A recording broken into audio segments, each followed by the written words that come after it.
Hello guys, അപ്പോൾ എല്ലാവർക്കും നമ്മുടെ പുതിയൊരു വീഡിയോയിലോട്ട് സ്വാഗതം. അപ്പോൾ നമ്മൾ ഇന്ന് ചെയ്യാൻ പോകുന്ന വീഡിയോ എന്ന് പറഞ്ഞു കഴിഞ്ഞാൽ നമ്മൾ കാണാറുണ്ടല്ലേ ഈ വെള്ളത്തിലേക്ക് നമ്മൾ ഓരോ ഒബ്ജക്റ്റ് ഇങ്ങനെ ഇട്ടിട്ട് നല്ല രസമായിട്ടാണ് ക്യാപ്ചർ വെള്ളമൊക്കെ തെറിക്കണം. നമ്മൾ എടുത്തു കഴിഞ്ഞാൽ ഫുൾ ഇതായി കാണുന്ന പോലെ ബ്ലറായിട്ടൊക്കെ നമുക്ക് കിട്ടുക അല്ലേ. അപ്പോൾ നമുക്കും അതുപോലത്തെ ഫോട്ടോസ് എങ്ങനെ എടുക്കാൻ നോക്കിയാലോ. അപ്പോൾ നേരെ വീഡിയോയിലോട്ട് പോകാം.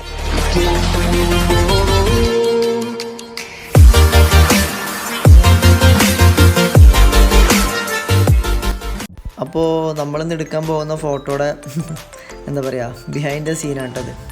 അപ്പോൾ ഞാനൊരു ട്രൈപോഡ് എടുത്തിട്ടുണ്ട് ക്യാമറ ഷേക്ക് വരാതിരിക്കാൻ വേണ്ടിയിട്ട്. ദെൻ ഒരു ഗ്ലാസ് വെള്ളം, ദെൻ വെള്ളത്തിലേക്ക് ഇടാൻ വേണ്ടിയിട്ട് ഒരു ചെറുനാരങ്ങയാണ് എടുത്തിട്ടുള്ളത്. പിന്നെ നമ്മൾ ബാക്കിലായിട്ടൊരു ബാക്ക്ഗ്രൗണ്ട് ബ്ലാക്ക് സെറ്റ് ചെയ്തിട്ടുണ്ട്. പിന്നെ താഴെയായിട്ടൊരു ഗ്ലാസ് വെച്ചിട്ടുണ്ട്. അത് നമുക്ക് റിഫ്ലക്ഷൻ വേണമെങ്കിൽ ചെയ്യാവുന്നതാണ് അങ്ങനെ. അപ്പോൾ ഇതിനായിട്ട് നമ്മൾ രണ്ട് മെത്തേഡാണ് യൂസ് ചെയ്യുന്നത്. നമ്മൾ ആദ്യത്തെ മെത്തേഡ് എന്ന് പറഞ്ഞു കഴിഞ്ഞാൽ നമ്മൾ നോർമൽ ക്യാമറയിൽ നമ്മൾ ഓട്ടോ ഫോക്കസും ഓട്ടോ ലൈറ്റിങ്ങും കൊടുത്തിട്ട് എടുക്കുന്ന ഫോട്ടോ ആണ്. അപ്പോൾ നമ്മൾ ഫോക്കസ് ചെയ്തിട്ട് ലൈറ്റൊക്കെ അഡ്ജസ്റ്റ് ചെയ്ത് ദെൻ ക്യാപ്ചർ ഷട്ടർ എന്ത് ചെയ്യുക ഫുൾ അമർത്തി പിടിക്കുക. അപ്പോൾ ഇതാണ് ഇപ്പോൾ നമുക്ക് കിട്ടിയ ഫോട്ടോ. ഇപ്പോൾ നമുക്ക് സൂം ചെയ്ത് കഴിഞ്ഞാൽ കാണാം ഇത് ഫുൾ ബ്ലറായിട്ടാണ് ഉള്ളത്. ഈ വെള്ളത്തിൻ്റെ ഈ ഭാഗവും ഒക്കെ ബ്ലറായിട്ടുള്ളത്. കാരണം വേറെ ഒന്നുമില്ല, ഇതെന്ന് വെച്ചാൽ നമ്മൾ നോർമൽ ഒരു ക്യാമറയിൽ എടുക്കുന്ന ഒരു ഫോട്ടോ ആണ്. ഫുൾ ഓട്ടോമാറ്റിക് ആയിട്ടുള്ള കാര്യങ്ങളാണ് ഉള്ളത്. അപ്പോൾ നമുക്ക് സെക്കൻഡ് മെത്തേഡാണ് നമ്മളിതിൽ പെർഫെക്റ്റ് ആയിട്ട് ഫോട്ടോ എടുക്കാനായിട്ട് എന്താ പറയുക നോക്കേണ്ടത്. അത് വേറെ ഒന്നുമല്ല, നമ്മൾ മാനുവൽ മോഡിലിട്ടിട്ട് ഫോട്ടോ എടുക്കുക. അപ്പോൾ അതെങ്ങനെയാണെന്ന് കാണിച്ചു തരാം. ക്യാമറ ഓപ്പൺ ചെയ്തിട്ട് നമ്മൾ എന്ത് ചെയ്യുക, നമ്മുടെ മാനുവൽ മോഡ് ഓപ്പൺ ചെയ്യുക. അപ്പോൾ അതിൽ നമുക്ക് കുറേ സെറ്റിങ്സും കാര്യങ്ങളൊക്കെ കാണാൻ വേണ്ടി പറ്റും. അപ്പോൾ നമ്മളതിലുള്ള എല്ലാതും അഡ്ജസ്റ്റ് ചെയ്യണം. അപ്പോൾ ഞാനിവിടെ ഷട്ടർ സ്പീഡ് ഒരു 125 ആണ് എടുത്തിട്ടുള്ളത്. അപ്പോൾ നിങ്ങൾക്ക് ഏതാണോ കംഫർട്ട് അതിനനുസരിച്ച് നിങ്ങൾ സെറ്റ് ചെയ്യുക. ദെൻ ISO ഓപ്പൺ ചെയ്യുക. ISOയിൽ ഞാൻ 3200 ആണ് എടുത്തിട്ടുള്ളത്. അടുത്തത് നമ്മൾ ഫോക്കസ് അഡ്ജസ്റ്റ് ചെയ്യാൻ വേണ്ടിയിട്ട് നമ്മുടെ കൈ ഒന്ന് എന്ത് ചെയ്യുക, ആ ഗ്ലാസിൻ്റെ മേലെ പ്ലേസ് ചെയ്യുക. അപ്പോൾ ആ വാട്ടർ സ്പ്ലാഷ് വരുന്നത് ഗ്ലാസിൻ്റെ മേൽഭാഗത്തേക്കാണ്. അപ്പോൾ ആ ഒരു കാരണം കൊണ്ടാണ് നമ്മൾ ആ കൈ വെച്ചിട്ട് അവിടെ കറക്റ്റ് ഫോക്കസ് ചെയ്യുന്നത്. ദെൻ ഫോക്കസ് സെറ്റ് ചെയ്തതിന് ശേഷം നമ്മൾ ഇടാനായിട്ട് എടുത്തിട്ടുള്ള ആ ഒരു നാരങ്ങ നമ്മൾ കറക്റ്റായിട്ട് ഡ്രോപ്പ് ചെയ്യുക. ആ ഡ്രോപ്പ് ചെയ്യുന്ന ടൈമിൽ നമ്മൾ എന്ത് ചെയ്യുക, ഷട്ടർ ബട്ടൺ ക്ലിക്ക് ചെയ്യുക. ഫസ്റ്റ് ഫോട്ടോ തന്നെ നമുക്ക് പെർഫെക്റ്റ് ആയിട്ട് കിട്ടണമെന്നില്ല. അപ്പോൾ നമ്മൾ എന്ത് ചെയ്യുക, കൂടുതൽ ഫോട്ടോസ് എടുക്കുക. അപ്പോൾ നമുക്ക് നല്ല ഫോട്ടോസ് കിട്ടും. ദെൻ ഇതാണ് നമുക്ക് കിട്ടിയ നല്ലൊരു ഫോട്ടോ. അപ്പോൾ ഈ ഒരു ഫോട്ടോയിൽ നമുക്ക് ഇതുപോലെ ആക്കി എടുത്താലോ. അപ്പോൾ എഡിറ്റ് ചെയ്യാനായിട്ട് നമ്മൾ സ്ഥിരം യൂസ് ചെയ്യുന്ന രണ്ട് ആപ്പ് തന്നെയാണ് യൂസ് ചെയ്യുന്നത്, സ്നാപ്സീഡും ലൈറ്റ്റൂമും. അപ്പോൾ നമുക്ക് ആദ്യം സ്നാപ്സീഡ് ഒന്ന് ഓപ്പൺ ചെയ്യാം. അപ്പോൾ സ്നാപ്സീഡിൽ നമ്മൾ ആ ഫോട്ടോ ഓപ്പൺ ചെയ്തിട്ടുണ്ട്. അപ്പോൾ സ്നാപ്സീഡിൽ നമുക്ക് ടൂൺ ഇമേജിൽ പോയിട്ട് അഡ്ജസ്റ്റ്മെൻറ്റും കാര്യങ്ങളൊക്കെ ഒന്ന് ചെയ്യാം.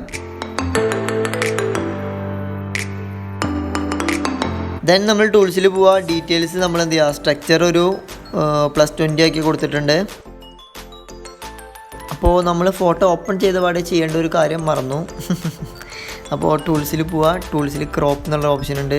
നമുക്ക് ഏത് ആംഗിളിലാണോ ഫോട്ടോ വേണ്ടത് ആ ഒരു ആംഗിളിലേക്ക് നമ്മൾ കറക്റ്റ് ഫസ്റ്റ് തന്നെ നമ്മൾ എന്ത് ചെയ്യുക, ക്രോപ്പ് ചെയ്തെടുക്കണം. അതിൻ്റെ തൊട്ടപ്പുറത്തായിട്ട് നമുക്ക് റൊട്ടേറ്റ് എന്നുള്ള ഓപ്ഷൻ കാണാം. അപ്പോൾ അതിൽ ലെഫ്റ്റിക്കും റൈറ്റിക്കും സ്വൈപ്പ് ചെയ്ത് കഴിഞ്ഞാൽ നമുക്ക് ഏത് ആംഗിൾക്കാണോ വേണ്ടത് ആ ഒരു ആംഗിൾക്ക് നമ്മളെ ഫോട്ടോനെ ആക്കി എടുക്കാൻ പറ്റും. സോ ഞാനിന്നതാ ഈ ഒരു ആംഗിൾക്ക് ആക്കി എടുത്തിട്ട് സേവ് ചെയ്യുന്നുണ്ട്. അപ്പോൾ ഈ ഒരു ഫോട്ടോനെ നമുക്ക് ഒന്നുകൂടി ഷാർപ്പൻ ചെയ്യാൻ വേണ്ടിയിട്ട് നമ്മൾ എന്ത് ചെയ്യുക, ടൂൾസിൽ ടോണൽ കോൺട്രാസ്റ്റ് എന്നൊരു സംഭവമുണ്ട്. അപ്പോൾ അതിലൊന്ന് ടാബ് ചെയ്തെന്ന് വെച്ചാൽ നമുക്ക് അവർ ഓൾറെഡി ഒരു ഫോമാറ്റ് സെറ്റ് ചെയ്ത് തന്നിട്ടുണ്ടാവും. അപ്പോൾ നമ്മളതിൽ ഒന്നും ചെയ്യാതെ എന്ത് ചെയ്യുക, ടിക്ക് അടിക്കുക. അപ്പോൾ അടുത്തതായിട്ട് നമുക്ക് കേർവ്സ് ഒന്ന് ഓപ്പൺ ചെയ്യുക. കേർവ്സിൽ നമ്മൾ സെൻറ്ററിലൊരു പോയിൻ്റ് നമ്മൾ ഉണ്ടാക്കിയിട്ട് കുറച്ചൊന്ന് താഴേക്ക് സ്വൈപ്പ് ചെയ്ത് വെക്കുക. ഓക്കെ, ജസ്റ്റ് ഒരു ഡാർക്കൺ എഫക്റ്റ് കിട്ടാൻ വേണ്ടിയിട്ടാണ്. ദെൻ നമുക്ക് ഈ ഫോട്ടോ ഒന്ന് എക്സ്പാൻഡ് ചെയ്ത് കൊടുക്കുക. സോ എക്സ്പാൻഡ് ടൂളൊന്ന് ക്ലിക്ക് ചെയ്യുക. ദെൻ നമ്മൾ ഈ സബ്ജക്റ്റിനെ കറക്റ്റ് സെൻറ്ററിലാവുന്ന രീതിക്ക് നമുക്കൊന്ന് എക്സ്പാൻഡ് ചെയ്ത് കൊടുക്കുക.